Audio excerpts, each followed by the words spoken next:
उस लश्कर का हिस्सा बनना है तो हमें हुसैन की फिक्र को अपने दिलों में उतारना पड़ेगा। अज़ीज़ान ईमान,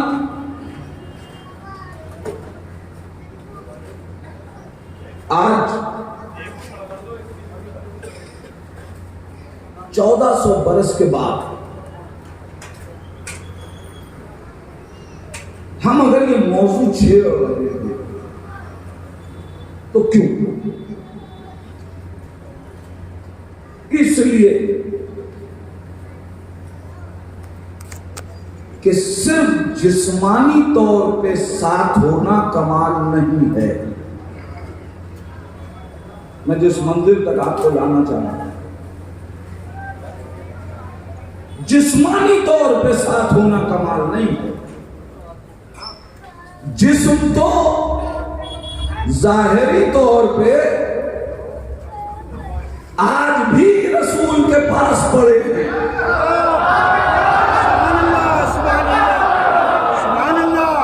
लेकिन चूंकि फिक्र रसूल के साथ न थी, जिनकी फिक्र रसूल के साथ न थी वो कामयाब ना हो सके। मैं आपको मिसालें दे रहा हूं कि जिस्म का साथ होना कमाल नहीं, और इसीलिए मैं कहता हूं कि हमें नासिर बनना है, सिपाही नहीं बनना।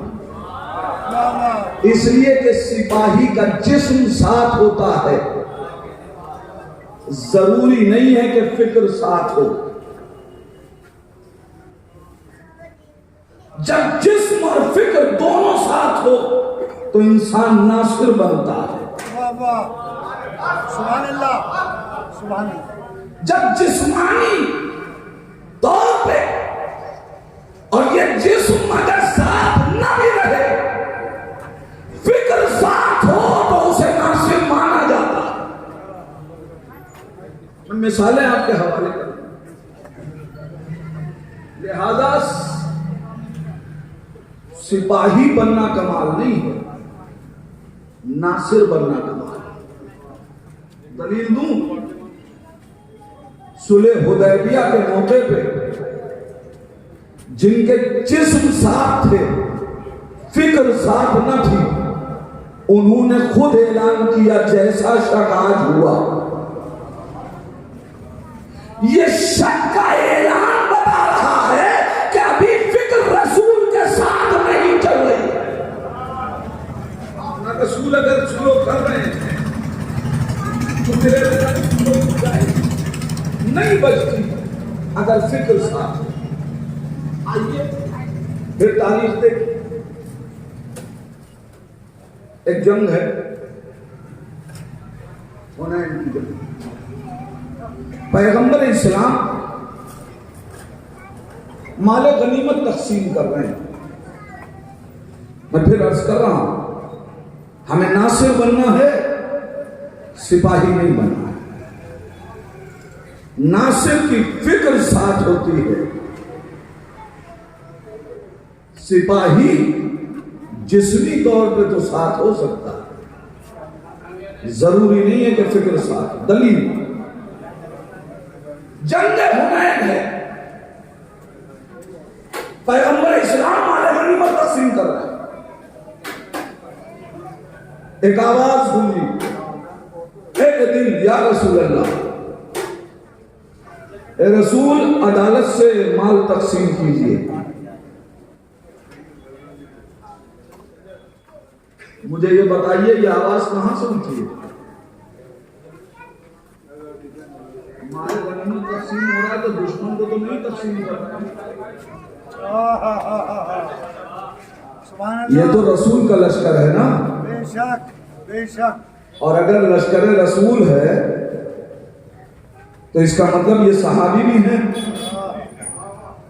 मैं क्या कह रहा हूं अज़ीज़ान ईमान, भाई साथ है ना, रसूल के साथ बैठे हुए हैं तो इसका मतलब सहाबी रसूल भी हैं, रसूल के लश्कर में है तो सिपाही भी हैं। मगर सिपाही नबी से कह रहा है कि या रसूल अल्लाह दिलाना तस्लीम कीजिए। पैगंबर इस्लाम कह रहे हैं, तारीफ कहती है कि चेहरे पे गजब के आधार नमूदार हुए और नबी ने एक जुमला कहा, अगर मैं अदालत न बरतूंगा तो कौन बरतेगा? नहीं, ये जुमला आपके हवाले कर रहा हूं। अजीज़ान ईमान, वो मक्के के काफिर थे मगर रसूल को अमीन मान रहे थे। ये नबी के सहाबी थे मगर आदिल नहीं मान।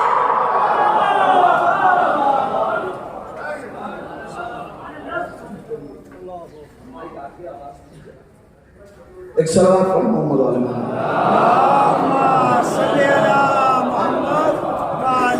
मुझे आप बताएं,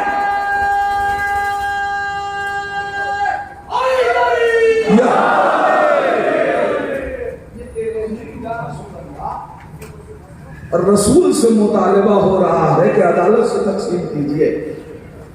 अज़ीज़ान ईमान पहचाने कैसे कि वो आवाज किसकी थी?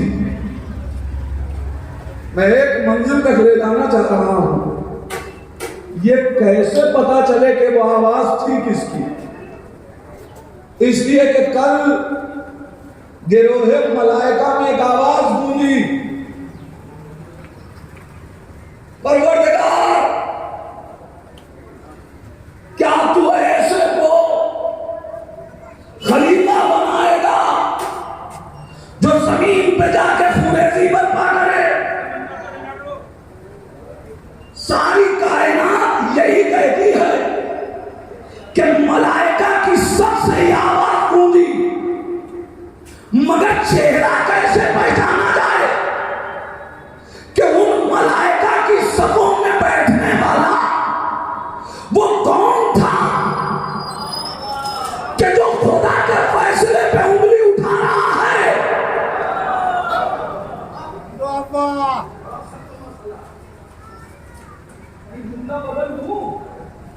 ये मलाइका की सफ में कौन मुनाफिक है कि जो है तो सफे मलाइका में मगर खुदा के फैसले पे उंगली उठा रहा है? अज़ीज़ान ईमान, वहां खुदा ने उस चेहरे को कैसे पहचाना? चेहरे को कैसे पहचाना? आप जानते हैं, यही तो जवाब दिया था, इन्नी आलम माला तालमू, जो मैं जानता हूं वो तुम नहीं जानते। यानी तुम्हारी मुनाफिकत के चेहरे को कैसे नकाब करना है खुदा खुद जानता है। उसने चेहरे को आश्कार कर दिया। नहीं, आप जरा गौर कीजिए, मलक कौन है?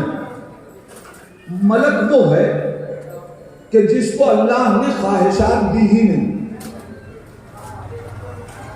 जिसके अंदर कोई ख्वाहिश नहीं रखी अल्लाह ने। कह दिया रुकू में रहो तो रुकू में, कह दिया सजदे में रहो तो सजदे में। कसम खुदा की मैं फिर कहता हूं, हिसाब हुसैन जुदा है।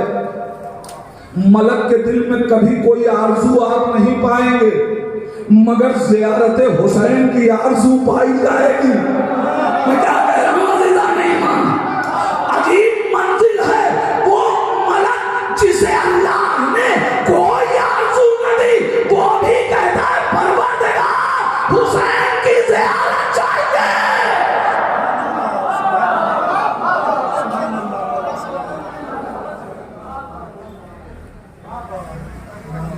आप जरा गौर करें, तो जब कोई ख्वाहिश, कोई तमन्ना,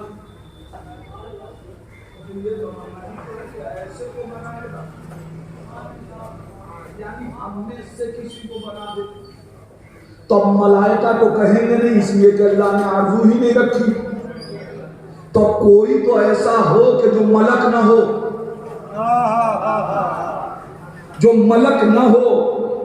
अज़ीज़ान ईमान, दूसरी बात, अल्लाह ने क्या कहा था इन्नी जाइलुन फिल अर्ज़ खलीफा, मैं जमीन के ऊपर खलीफा बनाने वाला हूं।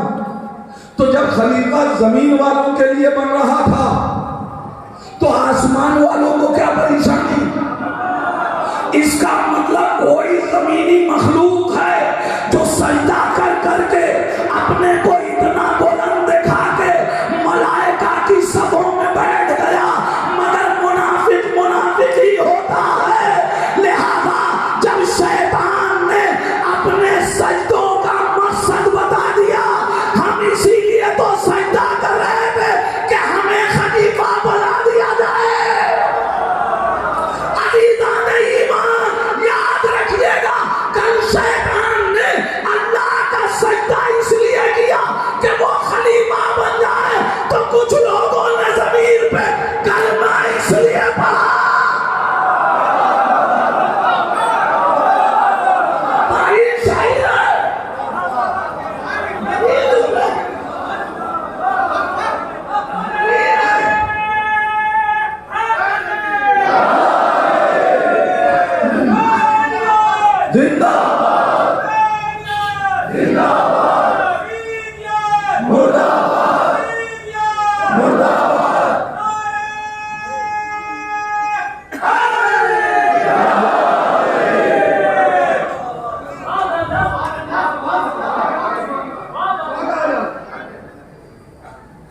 खुदा के फैसले पे उंगली उठी या नबी के फैसले पे?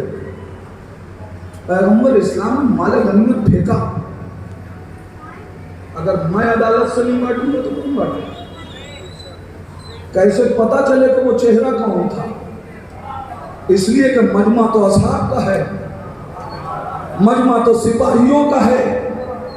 ये कैसे पता चले कि माल पे एतराज किसे है? ये माल बांटने पे एतराज किसे है? ये कैसे पता चले?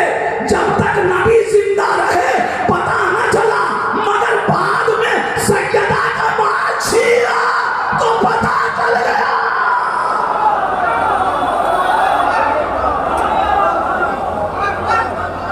भाई जब नबी दे चुके थे तो माल देने का फैसला नबी का था, वापस लेना बता रहा है कि नबी के फैसले पे एतराज तुम्हें है।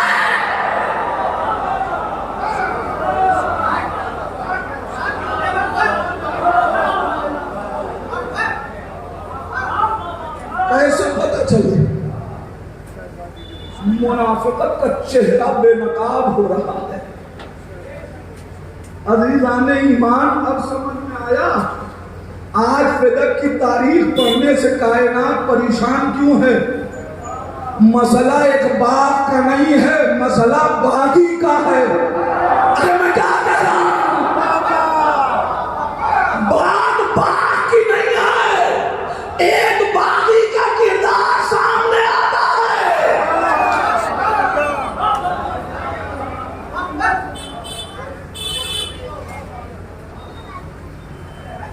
हुसैन दीन की कदरों को बुलंद करने के लिए निकले, सारे फैसले करबला ने कर दिए,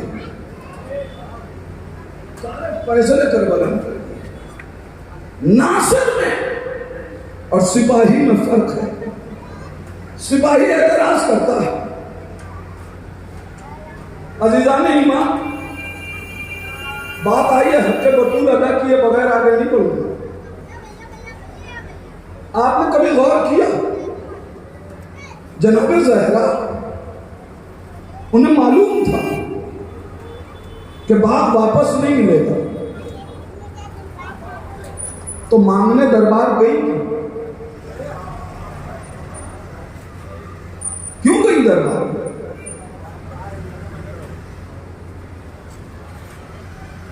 ये बात आसान नहीं है। जब हमको पता हो कि हम फला साहब के पास जाएंगे जिन्होंने हमारी छोटी सी जमीन ले ली है, हमें पता हो कि हम जाएंगे नहीं देंगे, तो फिर अब हम उनके पास नहीं जाते। तो उनसे क्यों मांगे? तो जब हुकूमत ने लिया तो सैयदा गई थी। सैयदा को पता था कि सैयदा का हक नहीं मिलेगा। सैयदा आवाज देंगे, मैं अपना हक लेने गई भी नहीं। मैंने कहा बीबी फिर क्यों जा रही है? कहा मैं कायनात को हक दिलाने जाऊंगी। नहीं, बात वाजे नहीं हुई। मुझे मालूम है कि मेरा हक नहीं मिलेगा, मगर ये बाग़े फ़िदा की तारीख क़यामत तक लोगों को हक पहचानवाएगी।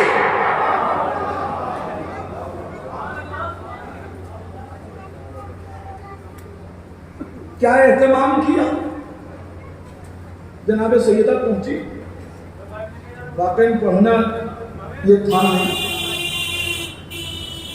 लेकिन अब ये भी मुमकिन नहीं है कि बात सैयदा की आ जाए और बतूल के लाल के गम में, जिसने पूरी करबला हक फातिमा के लिए बनाई है,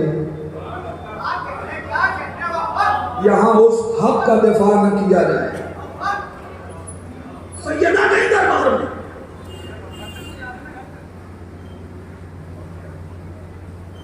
हुआ क्या? सैयदा ने कहा ये मेरा हक है, मुझे मेरे बाबा ने बुलाया।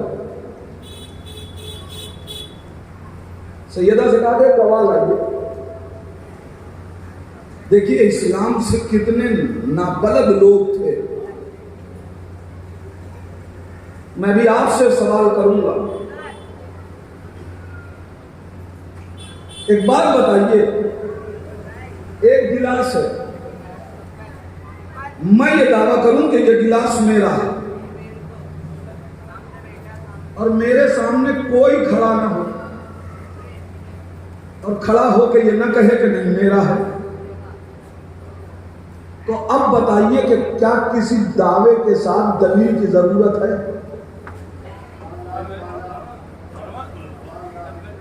गवाह कब मांगा जाता है? जब मद्दे मुकाबिल कोई दावा करने वाला हो। दरबार में अकेली फातिमा कह रही है बाग़े फ़िदा मेरा हक है। जुमला आपके हवाले करूं, कोई तारीखी बेटी भी सैयदा के मुकाबले में खड़ी नहीं है।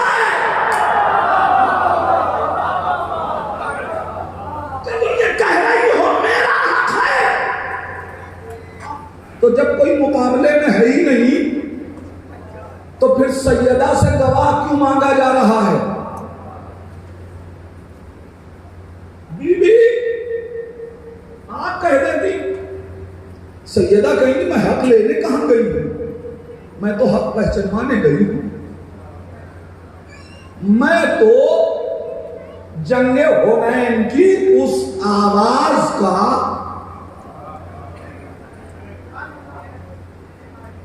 मंजर पेश कर रही हूं कि वो आवाज थी किसकी। जब पहचाने तो गाएगा, गवाह मांगा गया।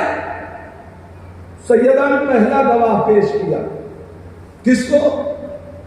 अमीर कायनात, मौलाए कायनात गवाही के लिए आए। अज़ीज़ान ईमान, एक तो जिसकी सदाकत पे कुरान सनद दे रहा हो, जो उससे गवाही मांगे वो खुद झूठा।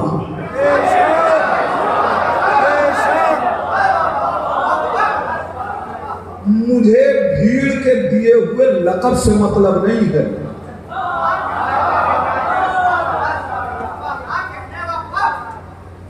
भीड़ क्या कह रही है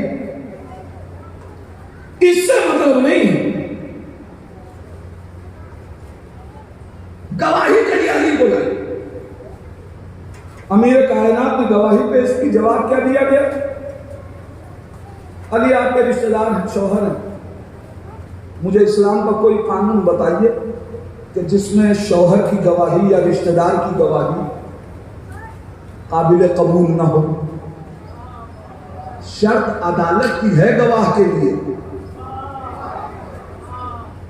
कोई रिश्तेदारी का मरहला नहीं है। अब एक जुमला मैं कह दूं, अजीब मसला है, खिलाफत रिश्तेदार की गवाह पे मंजूर कर ली जाए। अरे मैंने जो कहना था कह दिया। खिलाफत रिश्तेदारी की बुनियाद पे मान ली जाए कि बेटी ने बताया है। मैं क्या कह रहा हूं अजीजा नहीं मान। अरे खिलाफत की बुनियाद पे अगर रिश्तेदारी मान रहे हो तो अली की खिलाफत पे ज़हरा का हक क्यों नहीं मानते?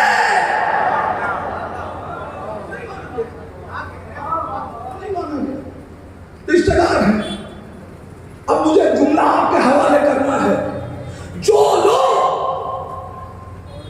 अली की गवाही ज़हरा के हक में इसलिए नहीं मानते कि अली ज़हरा के रिश्तेदार हैं, उनसे कहिए कि कलमा रिसालत के लिए कोई दूसरा गवाह ढूंढे। इसलिए कि जो कलमा रिसालत का गवाह है वो अली रसूल का रिश्तेदार। सुभान अल्लाह, सुभान अल्लाह। अगर रिश्तेदारी की बुनियाद पे फिदक की गवाही मोतबर नहीं तो फिर रिश्तेदारी की बुनियाद पे रिसालत की गवाही कैसे मोतबर? सुभान अल्लाह। अपने इस्लाम की बात आए तो रिश्तेदारी कबूल, ज़हरा के हक की बात आए रिश्तेदार हैं। अच्छा, ज़हरा ने दूसरा गवाह पेश किया, हसनैन। गवाही के लिए हसनैन है। क्या कहा गया? बच्चे हैं, बच्चे हैं, इनकी गवाही काबिल कबूल नहीं। कसम खुदा की मुझे कहने दीजिए कि वो यहूदी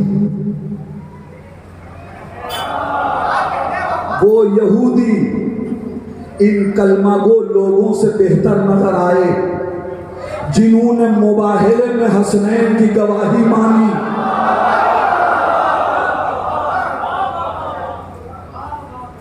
कहां वो मान रहे हैं? आप पहले बच्चे हैं। अच्छा, बच्चों की गवाही नहीं मानी जाती ना, तो फिर कहूंगा जब अली ने रसालत की गवाही दी थी तो अली भी तो बच्चे थे। फिर नबूवत का कलमा पढ़ने के लिए कोई दूसरा गवाह तलाश करो।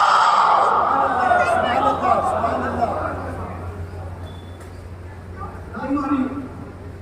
अच्छा, पूछिए जनाबे ज़हरा से कि बीवी जब ये लोग ये बातें कर रहे थे तो सलमान अबूज़र उनको बुलाते थे। हम आप तसव्वुर भी कर सकते हैं कि अली और बतूल दरबार में हो और सलमान और अबूज़र ना हो, मुमकिन नहीं है। तो हैं, तो इनसे कह दीजिए। सैयदा कहेंगी मैं हक लेने थोड़ी आई, मैं तो हक पहचानवाने आई। क्या मतलब? नादान, सहाबी की गवाही रद्द करने से कोई काफिर नहीं होगा, मगर पंजतन की गवाही रद्द कर ले। मैं गवाही के लिए नहीं आई, कुफ्र के चेहरे से नकाब पलटने।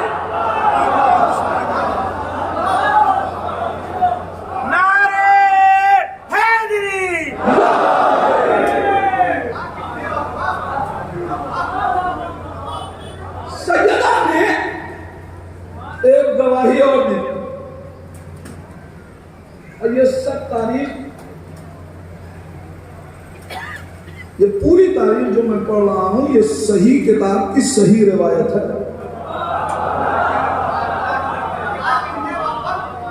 कि किसको किसको गवाही के लिए लेके गए।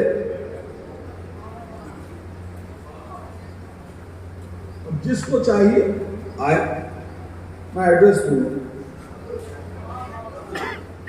मगर शर्त यह है कि फिर वो एड्रेस लेके बहके नहीं। एड्रेस इसीलिए आदमी लेता है ना कि मंजिल पे सही पहुंच जाए। अजीजा में ईमान, तीसरी गवाही, कसम खुदा की जितना सलाम करें कम है अजमत बतूल पे कि दरबार में आके कयामत तक के लिए हक बातिल को रोशन कर दिया। तीसरी गवाही किसकी? एक बीवी को लेके गई, किसको? उम्मे ऐमन को।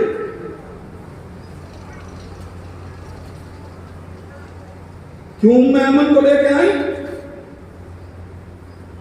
इसलिए कि हदीस सुनाई गई थी कि पैगंबर ने कहा है नहनो माशरल अंबिया ला नूरसो वला नुवर्रिस, हम गिरोहे अंबिया न वारिस बनते हैं न वारिस बनाते हैं। वो सैयदा ही क्या जो एक ही दलील से दोनों दावा रद्द न करे। दावा ये था कि हम मलके अंबिया न वारिस बनते हैं न वारिस बनाते। इंतखाब किया उम्मे ऐमन का। मैं आपसे पूछूं, जब जनाब सैयदा की बात आए तो कनीजी के तौर पे नाम किसका ज़हन में आता है? जनाब फिजा का। फिजा मौजूद है तो गवाही में फिजा को क्यों नहीं लाए? उम्मे ऐमन को क्यों? भाई गवाही तो चाहिए, क्या फिजा गवाही न देती? अरे जो यजीद के दरबार पर मुदाफ़े अहले बैत बन के गई हो, वो मदीने के दरबार में ना आती। फिर मेरे जवान भाइयों तारीख पढ़ा कीजिए तो गौर किया कीजिए। फिर ऐमन की जब मैंने तारीख पढ़ी तो बात समझ में आई। अच्छा, उम्मे ऐमन ने भी अजीब सूरत हाल अपनाई। जब दरबार में जनाब सैयदा लेके आई गवाही के लिए पेश किया तो उम्मे ऐमन आई और आकर के सवाल किया, ए लोगों ये बताओ कि तुमने नबी से मेरे सिलसिले में यह हदीस सुनी है या नहीं कि उम्मे ऐमन जन्नत की औरतों में से एक खातून है? पूरे मजमे ने कहा हाँ, हमने नबी से यह हदीस सुनी है। मैं दस्ते अदब जोड़ के बीबी उम्मे ऐमन से कहूंगा, बीबी आप जनाबे ज़हरा की गवाह बन के आई हैं या अपनी फजीलत का कलमा पढ़वाना? आप गवाही दीजिए या अपनी फजीलत का कसीदा क्यों पढ़वा रही हैं? सैयदा की ये कनीज आवाज देगी, मैं अपनी शाहजादी का मकसद जानती हूं, मैं गवाही नहीं दूंगी, पहले उनसे गवाही लूंगी कि नबी ने ये कहा है कि मैं जन्नती औरत हूं, और ये बात तय है कि जो जन्नती होगा वो कभी झूठी गवाही,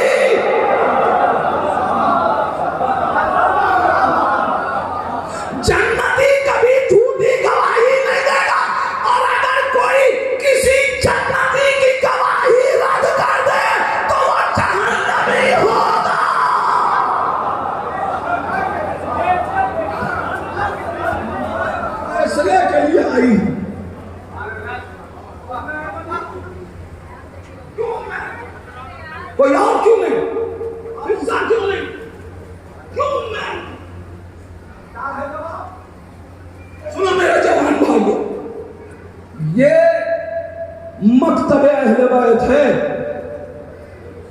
यहां शुबहात के जवाबात इसलिए दिए जाते हैं कि हम वो नहीं हैं कि जो ये कह दें ना सुना करो, साफ सुनो। जहां शुबहा हो आओ जवाब हो। हम सुनने में पाबंदी नहीं लगाते, सबको सुनो। शुबहा ईजाद हो तो सवाल क्यों मैं तारीफ पढ़िए जनाब उम्मे ऐमन की। जनाब उम्मे ऐमन जनाब अब्दुल्लाह की कनीज थी। जनाब अब्दुल्लाह ने विरासत में रसूल को कनीज दी। रसूल ने अपनी विरासत में फातिमा को कनीज दी। दावा क्या था? नबी न वारिस बनता है न वारिस बनाता है। मैं एक ऐसी गवाह लेके आई हूं जिसका नबी वारिस बना भी है, वारिस बनाया। सलावत पढ़े मोहम्मद।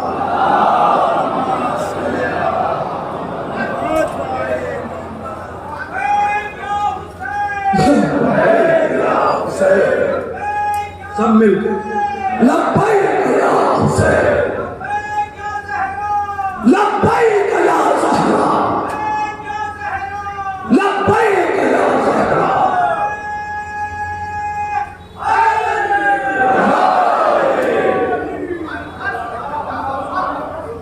दिन या रसूल अल्लाह, ए रसूल अदालत से तक़सीम कीजिए। अगर रसूल की अदालत पे कोई उंगली उठाएगा तो हमारा चेहरा पहचानवाना जरूरी हो जाता है। ए दिन या रसूल अल्लाह, अदालत से काम लीजिए। अब समझ में आया या नहीं माना? अगर सिपाही बने तो हो सकता है कि उसी की अदालत पे उंगली उठा दो जिसके लश्कर का हिस्सा हो। नासिर में और सिपाही में फर्क यह है कि नासिर लश्कर का हिस्सा कभी जज्बात की बुनियाद पे बनेगा। सिपाही लश्कर का हिस्सा कभी जज्बात की बुनियाद पे बनेगा, कभी माले गनीमत के लिए बनेगा, कभी नामो नमूद के लिए बनेगा। मगर याद रखिए, नासिर वो नहीं होता कि जो लश्कर का हिस्सा अपने माए फायदे के लिए बने। जुमला आपके हवाले कर रहा हूं। सिपाही वो है कि जो लश्कर में अपना फायदा ढूंढता है। नासिर वो है जो दीन के फायदे के लिए आए। लिहाजा सिपाही पहले ये देखता है मिलेगा क्या। बहुत से लोग तारीख में आपको मिलेंगे कि जो इसलिए अली के साथ रहे कि कुछ मिलेगा।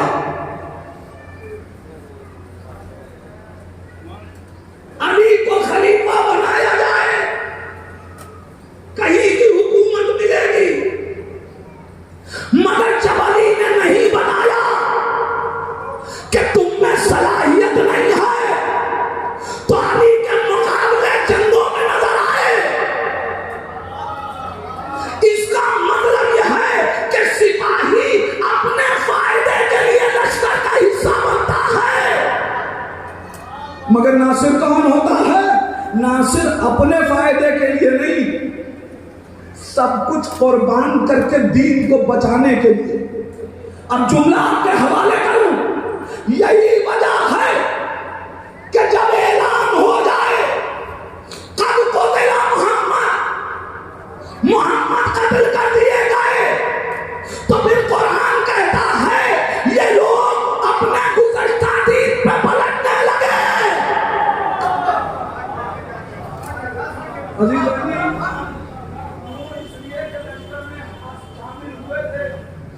माले गनीमत के लिए, अगर माले गनीमत के लिए शामिल न हुए होते तो दर्रा छोड़ के ना आते। और अब फैसला कुन जुमला याद रखिए, नासिर और सिपाही का फर्क यह है कि नासिर वो है, सिपाही वो है कि जिसे मैदान में रसूल बुलाते रहे आने को तैयार न हो। नासिर वो है हुसैन चिराग खुल करके जाने को कहे।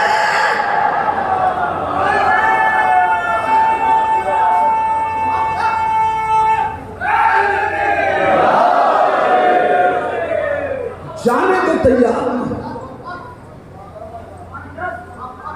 अमल यूं नहीं है कि हुसैन मजलूम ने ऐसे ही शब आशूर चिराग गुल कर दिया। क्यों चिराग गुल किया? पहचाने वजह क्या है? इमाम अली मकाम चिराग गुल करके क्यों कह रहे हैं चले जाओ?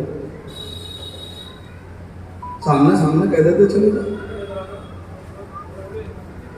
क्यों कह रहे हैं कि चले जाओ चिराग गुल करके? इमाम बता रहे हैं कि याद रखो, सिपाही तो दिन के उजाले में भी भाग जाता है,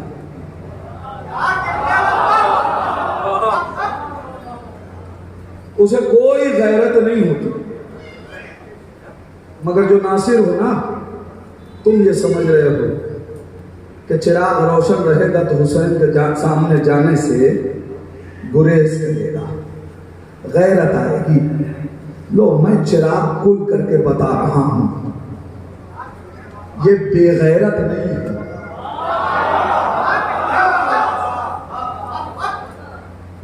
मैं चिराग खुल करके बता रहा हूं। अब आज से एक जुमले से मिला रहा हूं गुफ्तगू। हुसैन ने नासिर और सिपाही का फर्क पहचानवाया। हमें सिपाही नहीं बनना है, हमें नासिर बनना है। सिपाही दिन के उजाले में भी चला जाए, इसलिए कि सिपाही का किरदार बदलता रहता है, नासिर किरदार बदलता नहीं है। इसलिए कि नासिर जज्बात में नहीं आता, मारिफत के साथ शरीक होता है, पहचान के साथ लश्कर का हिस्सा बनता है, इरफान के साथ लश्कर का हिस्सा बनता है।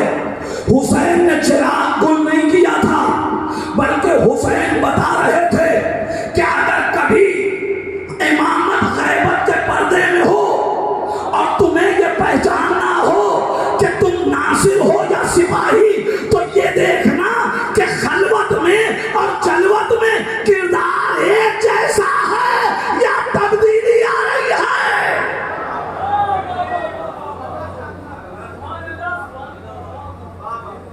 अगर किरदार एक सा है तो फिर मेरे नासिर।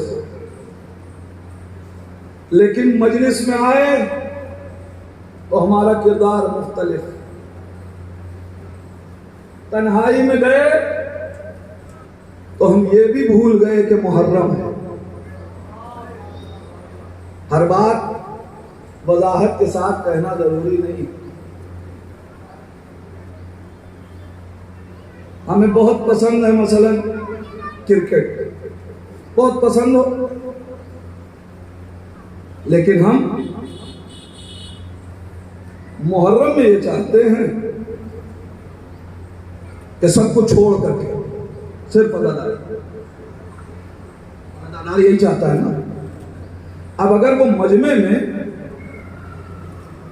सब कुछ छोड़े मगर तन्हाई में, तो इसका मतलब किरदार मुख्तलिफ हो रहा है। तन्हा भी बैठो तो याद हुसैन ज़हन से न निकले।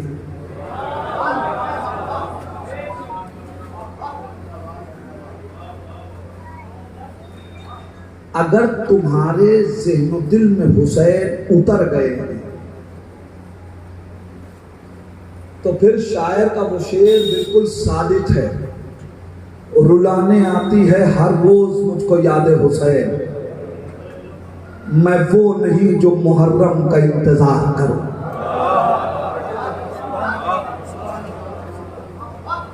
एक जुमला कह रहा हूं अजीजान ईमान, ये शेर बता रहा है कि याद रखना असली अदादार में और फसली अदादार में बड़ा फर्क है।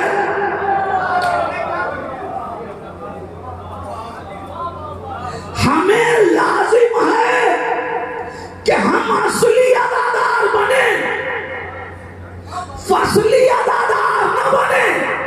फसली अदादार वो होता है कि अच्छा चलो 9-10 चले जाएंगे, हमारी शीयत का सबूत मिल जाएगा। मगर असली अदादार वो होता है जो अगर किसी मजबूरी के तहत ऑफिस जा भी रहा है तो सियाह कपड़ों में, ताकि दुनिया पूछे ये हर रोज एक ही रंग का लिबास क्यों। अरे तुम्हें मालूम नहीं मजबूरी है जो यहाँ हूँ, वरना हम हुसैन के कम में, हम हुसैन।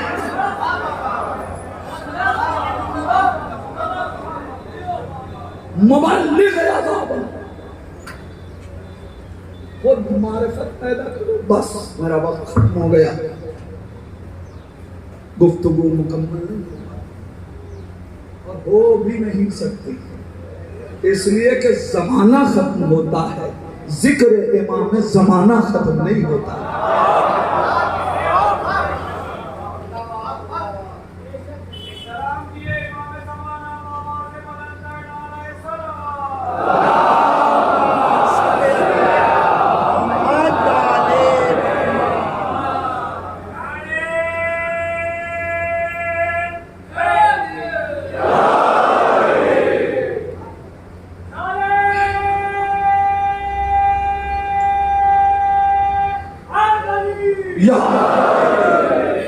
अज़ीज़ान ईमान, ये आज़ादारी, ये मजलिसें हमें हकीकतों से रूशनास कराती। हम मजलूमों की हिमायत के आगे, जालिमों से बरसरे पैकार होने के आगे, इसलिए कि हम असली आज़ादार, हम किसी भी जालिम से मुरव्वत नहीं कर सकते। ये आज़ादारी यूं ही नहीं मिल गई है। एक वाकया पढ़ा है और अगर वक्त न रहा तो शायद इसी वाकये पे बात मुकम्मल कर। एक शख्स आज़ादारों अपनी आज़ादारी की अजमतों को पहचानते। एक शख्स था इराक में, करबला, हर साल हुसैन की आज़ादारी करता था, बड़े एहतमाम से हुसैन की आज़ादारी बर्पा करता था। हर रोज दस्तरखान बिछा के आज़ादारों को उनकी पजीराई करता था। एक साल उसका बिजनेस टूट गया। जब बिजनेस खराब हो गया, मुहर्रम जैसे करीब आने लगा, परेशान होने लगा। बीबी, मैं हर साल हुसैन की आज़ादारी करता था, क्या इस साल हुसैन की फर्श अज़ा न बिछा सकूंगा? बीबी, हर साल तुम्हारे लाल का मातम करता था, क्या इस साल घर में फर्श अज़ा न बिछेगी? कभी इमाम हुसैन को याद करे, कभी गाजी अब्बास को याद करे, गिरिया करता रहा, आंसू बहाता रहा, यहां तक कि जिलहिज का महीना आ गया। जब निस्फ जिलहिज गुजरने लगा, परेशान, उसकी ज़ौजा सिर्फ इतना कहे, परेशान न हो, ज़हरा कोई इंतजाम करे। गिरिया न करो, जहरा हमें मायूस न होने देगी। अज़ादारों, यहाँ तक के निस्फ ज़िलहिज का महीना गुजर गया। अपनी ज़ौजा से कहता है कि ऐसा करते हैं, अब हम दूसरे शहर चलते हैं, इसलिए कि यहाँ रहेंगे और जब चांद मुहर्रम का नमूदार होगा तो आज़ादार सोचेंगे कि मेरे घर मजलिस जैसे होती थी होगी, सब आ जाएंगे, मैं क्या मुंह दिखाऊंगा, इसलिए चलो हम हिजरत करते हैं, करबला से कहीं और चलते हैं। 28 ज़िलहिज आ गई। ज़ौजा कहती रही नहीं, हम करबला छोड़ के न जाएंगे, हुसैन इंतजाम करेंगे।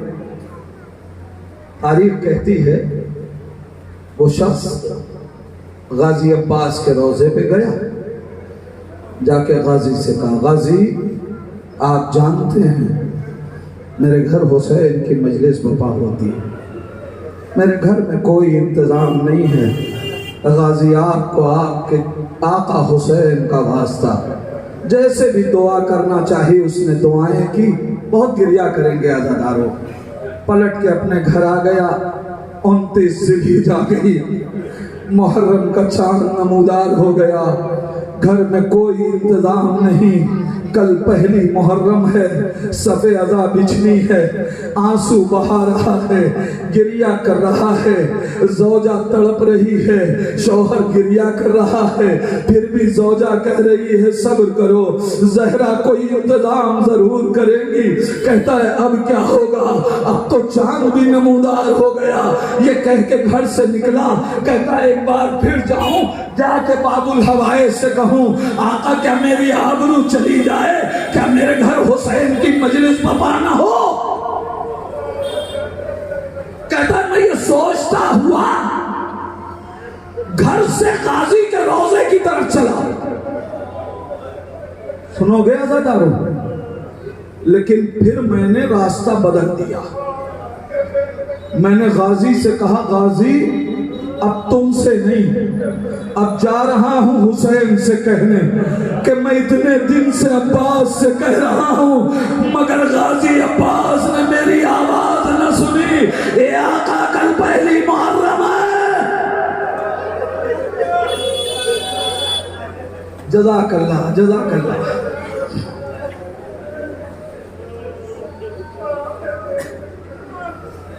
वो कहता है कि जब मैं ये सोच के हुसैन मजलूम के रोजे की तरफ बढ़ा तो वहां देखा कि एक दुकान जहां से हमारे आज़ादारी के असबाब जाया करते थे, वो दुकान खुली हुई है और मालिक बैठा हुआ है।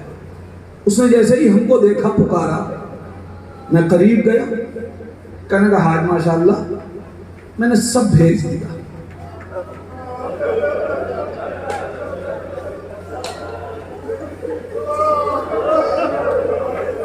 कहते क्या मतलब, क्या मतलब? कहता तुमने जिस आदमी को पैसे लेके भेजे थे ना,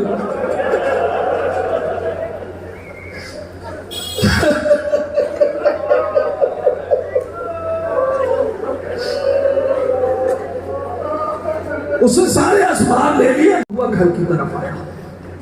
अब जो घर में आया तो ज़ौजा कहने लगी, देखा तुम परेशान हो रहे थे, तुम्हें कहां से पैसे मिले, तुमने ये सब किसके हाथ भेजा? अब पहले मुझे माजरा बता, हुआ क्या?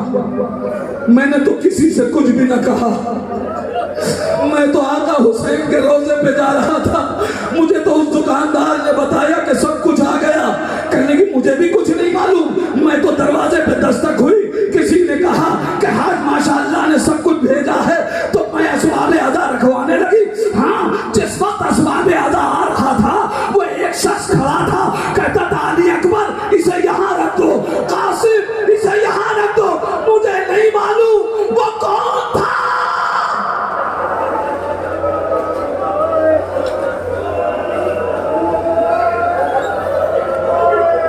जज़ाकल्लाह जज़ाकल्लाह, खुदा इन आवाजों पर रहमत नाज़िल करे। सुनो सुनोगे आजादारों आगे का जुमला। वो कहती है मुझे तो कुछ नहीं मालूम, मैं तो सिर्फ इतना सुन रही थी। वो कभी कहता था अकबर इसे यहाँ रख दो, कासिम इसे यहाँ रख दो, एक एक को आवाज देता था, वो सामान रख दिया करता था। मगर सुनो मेरे शौहर, जब वो जाने लगा तो उसने मुझसे एक जुमला कहा था बीबी जब तेरा शौहर आ जाए तो उससे कहना मेरी शिकायत मेरे आका से न करना। अरे मैं पहले ही बड़ा शर्मिंदा हूं, मैं करबला में हुसैन के बच्चों को, अरे बीबी मैं समझ गई गाजी अब्बास राज़े पे आया, खुद को गिरा दिया, आका मुझे मार।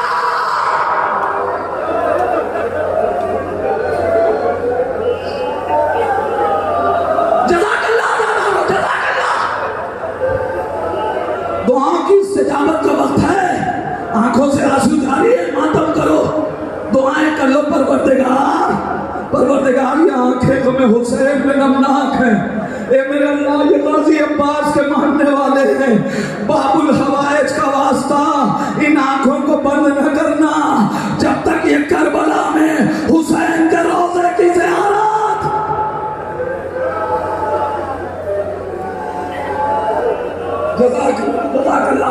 मुझसे कहा गया था तिफलान मुस्लिम के मसाइब पढ़ूं, अज़ादारों वक्त बिल्कुल नहीं। लो अज़ादारों, 2 बच्चे मुस्लिम के अरे जो गायब हो गए।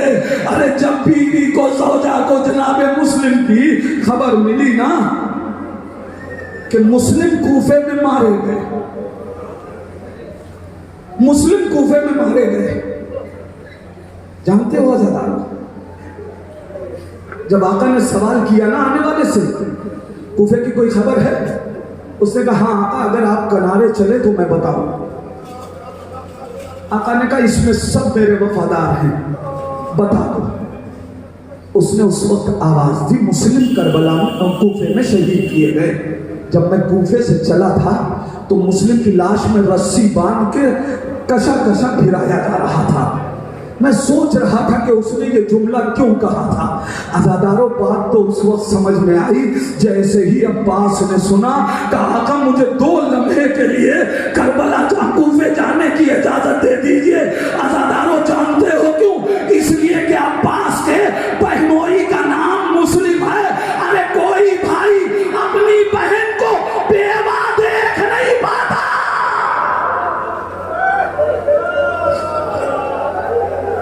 जब इमाम हुसैन ने जनाबे मुस्लिम की ज़ौजा को बताया ना, उस वक्त मक्तल कहता है कि ज़ौजे मुस्लिम ने सिर्फ इतना कहा आका, आका मुस्लिम के साथ मेरे 2 बच्चे भी गए थे, आका उन बच्चों की कोई खबर है? मां तड़पती रही, बच्चे असीर कर लिए गए, रिहाई मिली, हाथ लगे। मक्तल कहता है, मैं 2 जुमले मजलिस कर दूं। मक्तल कहता है कि बच्चों को फुरात के किनारे लाया, हारिस बच्चों को फुरात के किनारे लाया। अब तुम्हें कत्ल करूंगा, तुम्हारा सर हाकिम को पेश करूंगा, इनाम मिलेगा। बच्चों ने कहा अगर छोड़ दे तो मैं अपने जग से जन्नत में इनाम दिलवाऊंगा। कहा नहीं अब तुम्हें छोड़ूंगा नहीं। कहा तो फिर इतनी देर की मोहलत दे दे कि हम 2 रकात नमाज पढ़े। बच्चों ने फुरात के किनारे नमाज पढ़ी।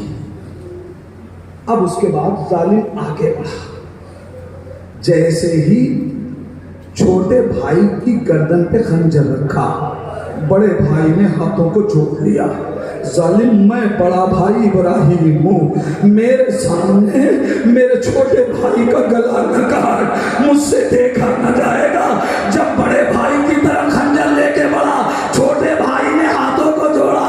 जालिम, मैं छोटा हूँ, मेरे सामने बड़े का गला न काट। ए अज़ादारों, एक मर्तबा जालिम ने दोनों भाइयों के सरों तन में जुदाई की।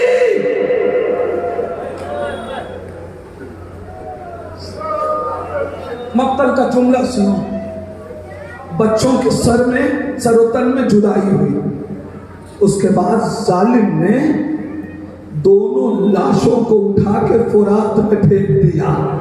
ए अज़ादारो, अरे बड़ा भाई छोटे भाई की हमेशा